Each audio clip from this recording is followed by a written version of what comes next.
In Chapter 3 of Jane Austen's Pride and Prejudice, the social dynamics of Meryton start to unfold more fully as Mr. Bingley and his party are introduced at a local assembly ball. This chapter is crucial as it sets the stage for key character interactions and the ensuing romantic entanglements. The arrival of Mr. Bingley and Mr. Darcy sparks the interest of the Bennet family and the wider community, highlighting themes of class, prejudice, and first impressions. The chapter begins with the excitement in the Bennet household over Mr. Bingley's return visit, during which he extends an invitation to a ball at Meryton. At the ball, Mr. Bingley's amiable and sociable nature wins the admiration of the attendees. He dances with many partners, including Jane Bennet, whom he singles out for her beauty and grace. This interaction establishes the mutual attraction between Jane and Mr. Bingley, setting the groundwork for their budding romance. In stark contrast to Mr. Bingley is his friend, Mr. Darcy, who quickly earns a reputation for being proud and aloof.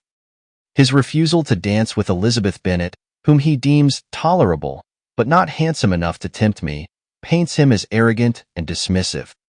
Elizabeth overhears this remark, which immediately sours her opinion of Mr. Darcy and introduces the central theme of prejudice based on first impressions. This moment is pivotal as it shapes Elizabeth's initial disdain for Darcy, influencing her interactions with him throughout the novel. The social dynamics at the ball also highlight the rigid class distinctions and the importance of social decorum in Regency England. Mr. Darcy's haughty behavior underscores his sense of superiority, while Mr. Bingley's contrasting amiability emphasizes his more egalitarian approach to social interactions. The townspeople's reactions to both men reveal the weight of public opinion and the swift judgments made within this tightly knit community. Austen's use of irony is prominent in this chapter. The initial perceptions of Mr. Darcy and Mr. Bingley are set in stark opposition, with Bingley being immediately well-liked and Darcy being universally disliked. This sharp contrast serves to critique the superficial judgments based on social behavior and appearances.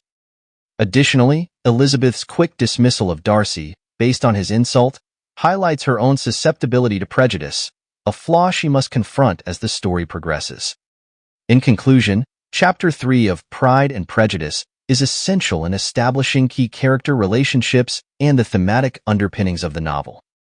The assembly ball serves as a microcosm of the larger social world Austen depicts, where first impressions and social standings heavily influence personal interactions.